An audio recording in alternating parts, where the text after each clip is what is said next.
ठीक है, प्रारंभ करिए आप।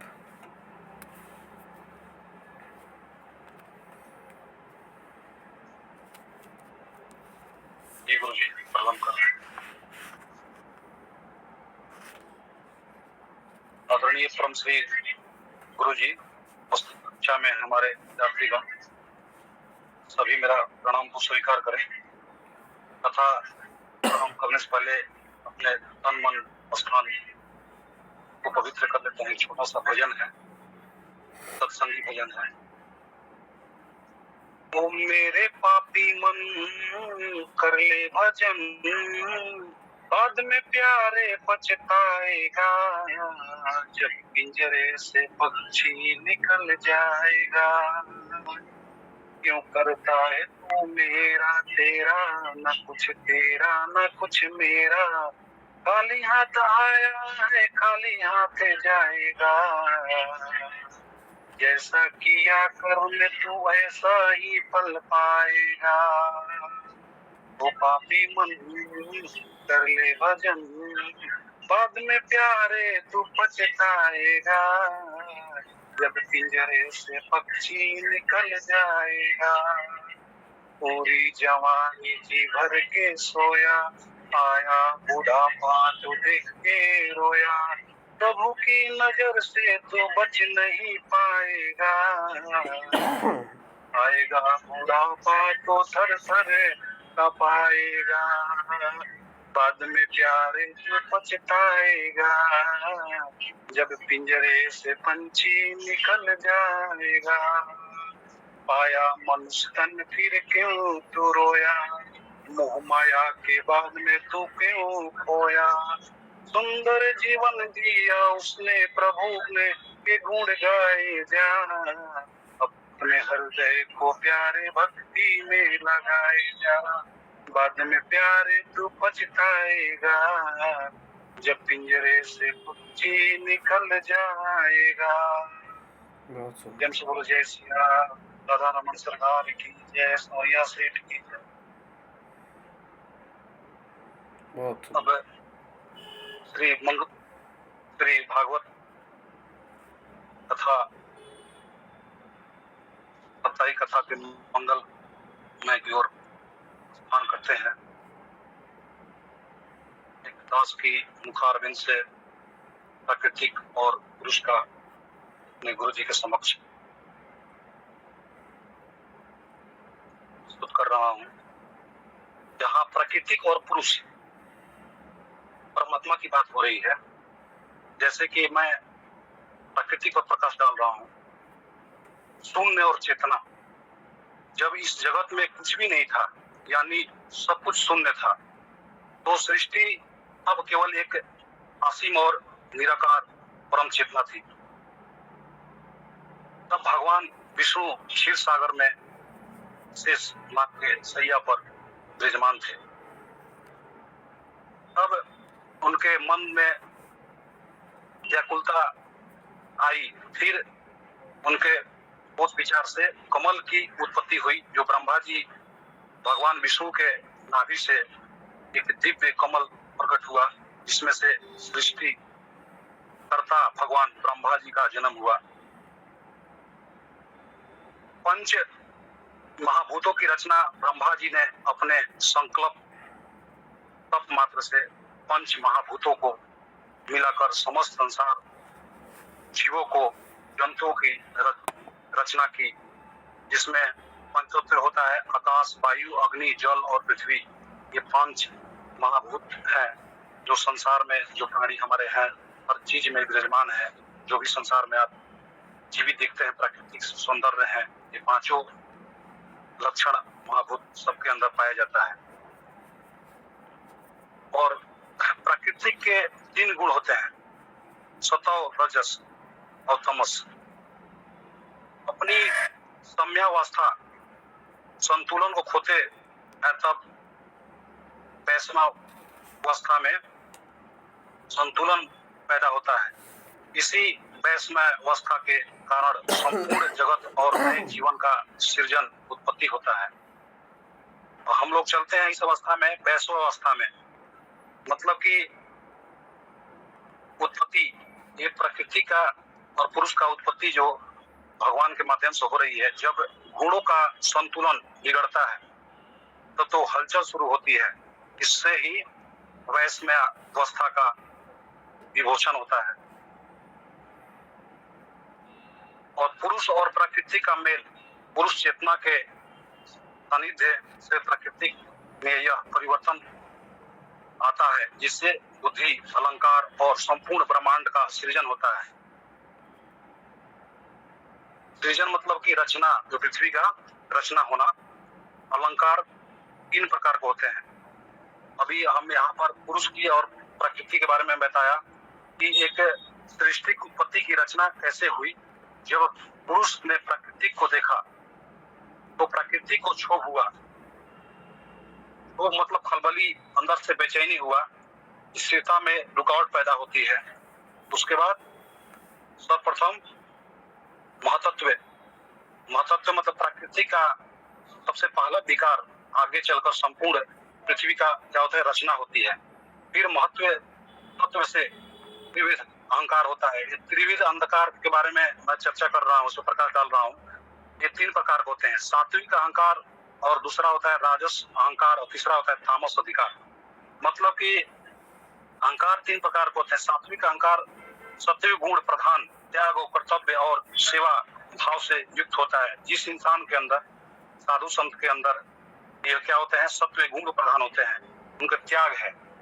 त्याग मतलब कि हर चीज से त्याग, जो आप मांगो नहीं होगा तभी वो कहीं से भी उपलब्ध करा करके आपको देंगे। कर्तव्य, उनका कर्तव्य बनता है, सच्ची निष्ठा के साथ वो कर्तव्य का पालन करते हैं, और सेवा भाव में कोई कमी नहीं होती, पूरा परिपूर्ण होते हैं। और राजस्विक अहंकार, यहाँ पर राजस्विक गुण प्रधान अस्थाई घमंड और प्रदर्शन की भावना से युक्त होता है। जिस इंसान के अंदर में स्वार्थ आ जाए कि मेरे पास ये चीज है, इसके पास नहीं है, ये मेरे पास हो सकता है, इसके पास नहीं हो सकता है, घमंड आ जाए और प्रदर्शन करता रहे कि नहीं हमारे पास ये चीज है, मैं दिखावा आ जाए, तो वो क्या है, राजसी अहंकार से युक्त है वो। और तामसी अहंकार उसको बोलते हैं जो तमोगुण प्रधान, अंधा, विनाशकारी और अज्ञानता से युक्त हो। जैसे हमारा एक कथा हमने सुना था,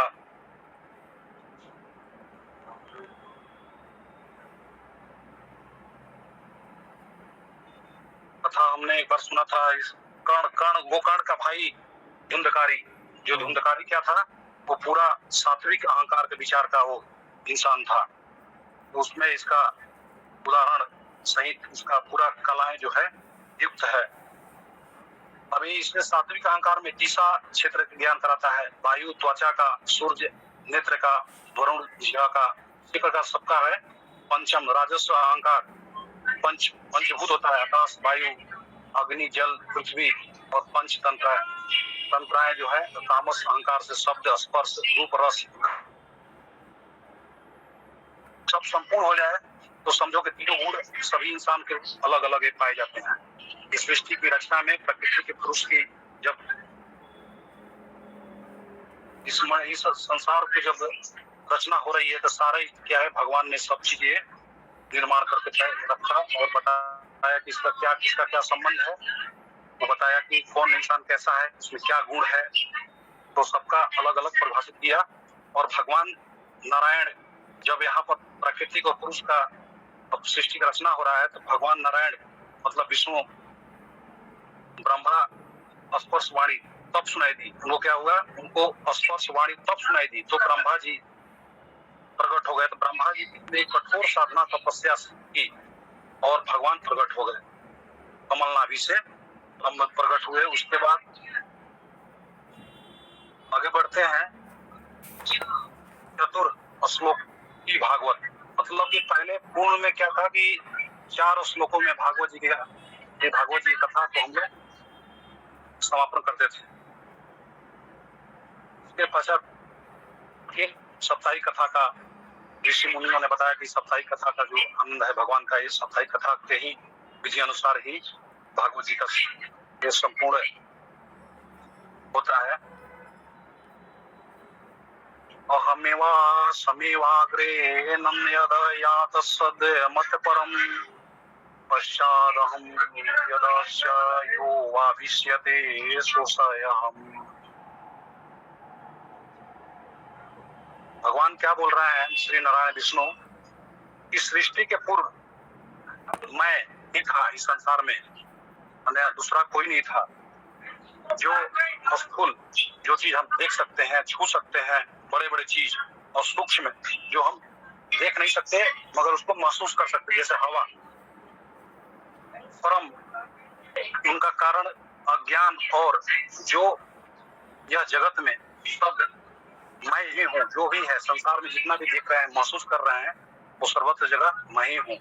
जो कुछ बचता है वह भी मैं ही हूँ। अग्रे अहम एवं आसम, अन्य कुछ भी नहीं था। भगवान विष्णु क्या बोल रहे हैं? इस संसार में, इस जगत में जो भी था मैं ही था। और जो स्पर्श कर सकते हो, देख सकते हो, छू सकते हो, जितना भी आपको इस संसार में जगत में वस्तु दिखाई दे, समुद्र दिखाई दे, उस सब जगह मैं ही था, वही मौजूद था और मैं ही हूँ। इसीलिए और उदाहरण दे रहे हैं कि किसी भी कार्य के दो कारण हो सकते हैं, होते हैं। मतलब कि पहला निमित्त और दूसरा क्या होता है? उपादान।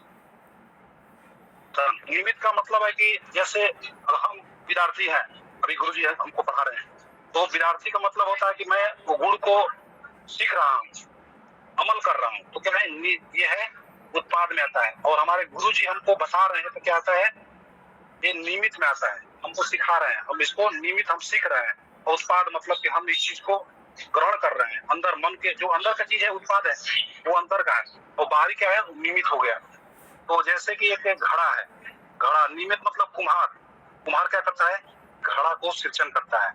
और किससे करता है? मिट्टी से करता है। मिट्टी क्या हो गया? उत्पाद हो गया। मिट्टी मतलब बाहर चीज जो भी हो गया वो मिट्टी हो गया। और अंदर का चीज क्या हो गया? कुम्हार ने उसको तैयार हाथ लगाया, उसको एक दी उसको।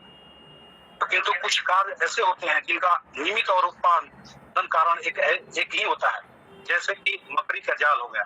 मकड़ी का जाल मकड़ी खुद बनाती है और मकड़ी में खुद उलझ जाती है। उसी प्रकार भगवान भी इस जगत को नियमित उपादान कारण है, क्योंकि वो भगवान क्या करते हैं? रचते हैं और विनाश भी करते हैं। भगवान इस जगत को बनाने वाले भी हैं और उसको क्या करते हैं? संहार भी करने वाले हैं। प्रतीयेत न प्रतीयेत चात्मनि तद विद्यादात्मनो माया यथा भासो यथा तमा। वास्तविक ये है कि जो आत्मा में प्रतीत होती है, जो हमारे जैसे आत्मा हृदय में वो प्रतीत होती है, और नहीं भी प्रतीत होती है। मतलब कि हमको लगता है कि ये भगवान के चरणों में हम आए हुए हैं, भगवान मिलेंगे कि नहीं मिलेंगे, भगवान है कि नहीं है, ये प्रतीत होता है। दो भाव होता है। तो वह सब परमात्मा की माया समझना चाहिए कि जो भी हमको अंदर में जो चल रहा है क्या है? भगवान का सब माया है, माया समझनी चाहिए। जैसे दो चंद्र आदि, यथा जैसे राहु, मतलब कि जैसे चंद्र है, दो चंद्र में एक ऊपर भी दिखाई दे रहे हैं और जिसे पृथ्वी और पानी है, नीचे भी दिखाई दे रहा है, प्रतिबिंब बन रहा है। तो क्या है? ये एक माया है। अगर वो पानी नीचे धरती पर नहीं होता तो धरती पर भी नहीं दिखते। तो जो भी उनका है, माया से ही संरचना संपूर्ण तैयार होता है जगत का। अर्थम ऋते यत तत्मानि प्रतीयेत, वास्तविकता के बिना, मतलब कि सत्य के बिना भी जिसकी आत्मा में प्रतीत होती है उसे भी माया समझनी चाहिए। मतलब कि बिना छानबीन के, बिना सोचे विचारे अगर आपके मन में, आत्मा में आभास हो रहा है तो उसको भी क्या करना चाहिए? माया समझनी चाहिए। जैसे दीव चंद्र वही जो हमने प्रकाश डाला था अभी कि चंद्र जैसे चंद्रमा है, ऊपर है, आकाश में है, और नीचे पृथ्वी पर पानी बरस गया तो वहां भी हम देखते हैं तो प्रतिबिंब। बहुत सुंदर। मिलता हुआ प्रश्नों का उत्तर है इसका। तो पुराण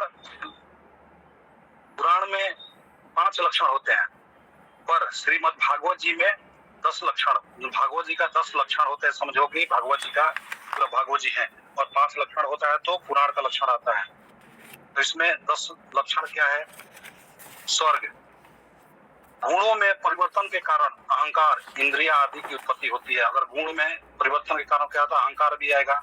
इंद्रियों में हमारे अंदर जो भी है आदि में क्या उत्पत्ति होती है।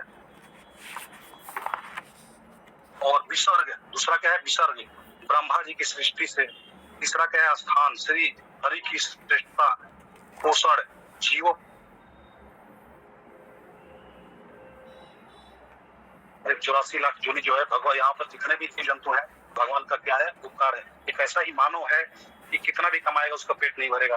3,84,000 जोनी में एक ऐसा इंसान है उसका कितना भी कमाए उसका पेट नहीं भरेगा, मगर सभी प्राणी जो है अपने आप स्वतः खा लेते हैं, रह लेते हैं। उसको कमाने की जरूरत नहीं है, उसको रखने की जरूरत नहीं है, ना उसका बैलेंस है, ना उसका घर है। जो भी स्वतः आपका काम करेगा अपने लिए करेगा, भगवान के सुमरण में रहेगा। एक इंसान है ये आएगा, कमाएगा, कल के लिए सोचेगा, बच्चों के लिए सोचेगा, आने वाले कल के सोचेगा, सोएगा भी तो सोचेगा। ये भगवान जो है सबका पोषण करने वाले क्या है? हरि नारायण है। उनके ही अनुग्रह से सब कार्य होता है। उत्ति, कर्मों को वसनाएं, मनवंतर के अधिपतियों का धर्म और प्रजा का पालन। इस ईशानुकथा में श्री हरि के अवतार की कथाएं एवं भक्तों का चरित्र का वर्णन किया हुआ है इसमें। निरोध, परमात्मा का योग निद्रा में शयन, निरोध परमात्मा योग निद्रा में शयन है। युक्त, जीव का अपने स्वरूप में स्थित होना, आश्रय, जिससे सृष्टि और प्रलय हुआ वह परम ब्रह्म है। परम ब्रह्म क्या है? परम ब्रह्म को जान लेना ही सबसे बड़ी सत्यता है। और जिसके अधीन में ही आश्रय में हम लोग रहते हैं, सारे प्राणी जगत के जितने भी हैं उन्हीं के आश्रय में हम लोग रहते हैं। जैसे छाया है, जैसे एक छाता है, छाता के अंदर हम लोग खड़े हो जाते हैं तो बारिश से बचाव हो जाता है। ये क्या है? ये भगवान हमारे क्या है? छाता स्वरूप है। इस सारे ब्रह्मांड को एक ही है हरि नारायण, जो छाता हम लोग उनके अंदर में छाया में है। तो हम लोग सृष्टि में बचे हुए हैं, तो उन्हीं का कृपा है। अब हम लोग द्वितीय स्कंद में प्रवेश कर रहे हैं। विदुर चरित्र का प्रकाश डाल रहे हैं। विदुर चरित्र, विदुर जी पर विदुर जी ऐसे एक ऋषिवर, एक ज्ञानी, एक तेजस्वी जो दासी पुत्र से पैदा हुए थे, और उनका जो ज्ञान विद्वान थे वो बृहस्पति भगवान की बहुत बड़ा कृपा थी उनकी कि उनका शिष्य थे और उन्हें ज्ञान विद्वान संपूर्ण थे कि सत्य के अलावा वो किसी प्रकार के शब्दों में, किसी का स्पर्श में, किसी के बहकाव में नहीं बहते। जो सत्यता था वही बोलते थे, या उनको कोई कुछ भी बोल दे वो सत्य के मार्ग से भटके नहीं। इसलिए उनका जगत में भगवान का आशीर्वाद रहा और उनकी कृपा रही कि उनका आज भी हम लोग चर्चाएं करते हैं। तो हरि की कृपा बहुत अनंत है, जो सत्य के मार्ग से भटके नहीं। और आज उनका विदुर नीति जो है एक पुस्तक भी है, उसमें विवेचन है कि वो सत्य के मार्ग से नहीं भटके। एक बहुत तेजस्वी पुरुष थे, ज्ञानी थे, जो उनको लगता था समाज और लोगों कल्याण में ये बात उचित है, तो अपने आप को सहन नहीं कर पाते थे। समाज में प्रस्ताव रख देते थे, चाहे राजा हो या मंत्री हो या कोई अच्छे उनके सेनापति हो, किसी के समक्ष वो बोल देते थे जो सही है। तो एक बार परीक्षित जी इस विदुर जी का चरित्र बोलते हैं कि सुखदेव भगवान से कि प्रभु हमको विदुर जी का चरित्र के बारे में सुनाइए। वो हमने सुना है कि बहुत ज्ञानी और निष्ठावान और तेजस्वी ज्ञानी। ये तो सुखदेव जी बताते हैं, उनकी वर्णन करते हैं। यदा तु राजा स्वसूतानं साधुना पुष्पान् धर्मेण वीरेण सृष्टित भ्रातुतरविष्ठसया सुतान् विबन्धो प्रवेक्ष्य लाक्षा भवने पुरादः। जब बोल रहे हैं कि सुखदेव जी तू राजा सौतु ना साधु ना, माने वो साधु के समान थे और पुष्पण धर्म, वो धर्म के मार्ग पर चलने वाले थे और विनम्र और दृष्टि और धातु विष्टया सुतान विबुधोना प्रवेश लक्षागृह में जब वो घटना घटित हुआ था पांडवों के साथ, उसके बारे में बोलते हैं। जब भीतर बोलते हैं कि जब भीतर और बाहर दोनों नेत्रों में हीन, क्या बोल रहे हैं धृतराष्ट्र को, जब भीतर और बाहर दोनों नेत्रों से हीन अंधे राजा ने अन्याय से अपने दुष्ट पुत्रों का पालन करते हुए, धृतराष्ट्र इतने शक्तिशाली राजा थे और ज्ञानी भी थे, फिर भी उनके मन में अपने पुत्रों को माया में जकड़ रखा था। क्योंकि इस माया ऐसी है संसार की कि आपको पुत्र मोह, संसार के मोह में नहीं, राजा तो सबके होता है, राजा तो अपने प्रजाओं को भी पुत्र समझ के जितना भी निर्देश को पालन करना, देख रेख करना, अपने राज्य साम्राज्य में कोई प्रजा दुखी ना हो। तो मेरे ये क्या थे, ये ऐसा राजा थे, अंधे तो थे ही आंख से और मन के भी ये अंधे थे और विचार के भी अंधे थे।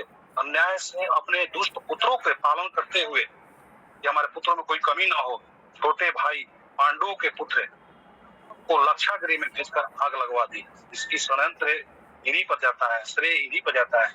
अगर राजा कोई भी विजेता हो तो उसका श्रेय राजा को ही मिलता है, चाहे प्रजा कितना भी साथ में उसको दे लड़ाई करे। तो उसी तरह ये अगर पांडवों के पक्ष में इन्होंने जो लक्षागृह में रचना षड्यंत्र रची, श्रेय इन्हीं को जाता है कि इन्हीं ने रचवाई, इन्हीं ने रचा।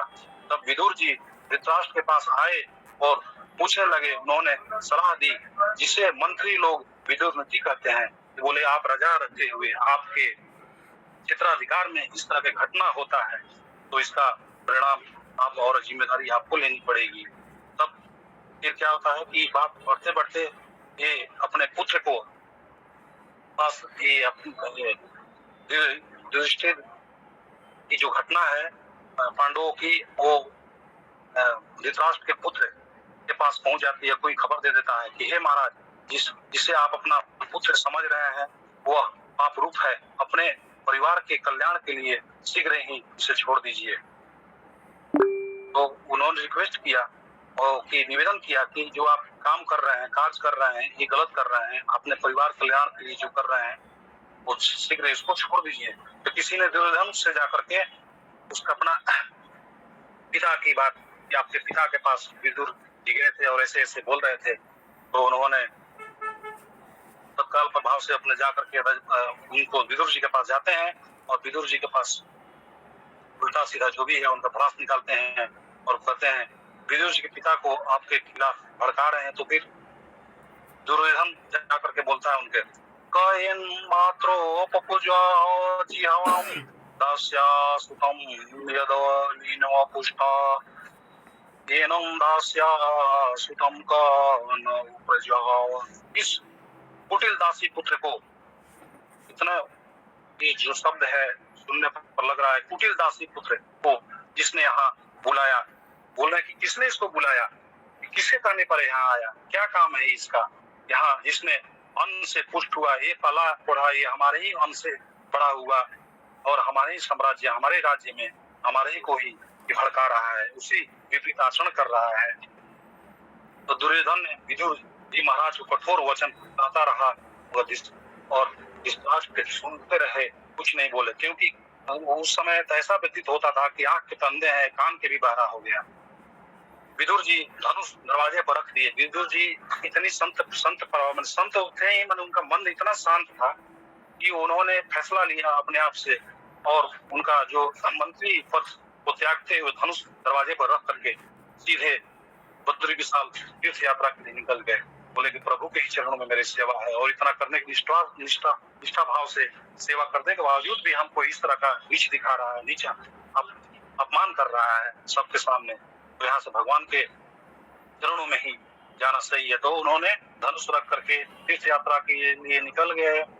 तो विदुर जी के रूप में मूर्ति धर्म की कौरों को छोड़कर चला गया। जब विदुर जी जब जाने लगे तो सबने बोला कि सब धर्म है और जितने धर्म था, जितने मने ऐसा वातावरण, वहाँ का शांति स्वभाव था, इसे लगता था कि यहाँ पर कोई स्वर्ग की एक परी हो, स्वर्ग का ऐसा व्यक्तित्व होता था। तो सबने बोला कि ये धर्म को यूं उठा के ले चले गए। ऐसा माना जाता है कि जब विदुर गए ऐसा तो कहते हैं कि साक्षात धर्म ही कौरवों को छोड़ करके चला गया। ठीक है, बहुत सुंदर। आज के लिए इतना ही रखते हैं। बहुत अच्छा जी प्रसंग गुरुजी। सुनाया आपने, और हर प्रसंग पे को समय दिया आपने, और हर प्रसंग को विस्तृत तरीके से सुनाया। और अंत में यही बहुत अच्छी बात कही कि विदुर जी चले गए तो ऐसा संतों ने कहा कि मानो साक्षात धर्म ही कौरवों को छोड़ करके चला गया हो। विदुर नहीं गए अकेले, धर्म ही इसके पक्ष से जी चला गया। और जिसके पक्ष से धर्म जी चला जाता है उसके जीवन में केवल अधर्म ही रह जाता है। और अधर्म का, हम लोग सनातन धर्म में नारा लगाते हैं ना, अधर्म का नाश हो, प्राणियों में सद्भावना हो, विश्व का सद्भावना कल्याण हो। जो कल्याण। हाँ, बहुत सुंदर, बहुत अच्छे भाव हैं आपके। और मैंने ग्रुप में आप लोगों को एक पीडीएफ भेजी है, एक फोटो भेजा है। अब हम लोगों ने एक नियम बनाया है कि क्लास में 2 मिनट पहले आप लोग अपने प्रवचन बंद कर दिया करिए, 7:58 पे। और 2 मिनट की गुरु स्मरण बहुत ज़रूरी है, क्योंकि कथा गुरुदेव के स्मरण से ही आती है। तो छोटा सा जी गुरुजी। गुरुदेव का स्मरण है, उसको हम लोग करते हुए आज की कथा को विराम देंगे। आप लोग अपने अपने स्थान पे गा सकते हैं चाहें तो।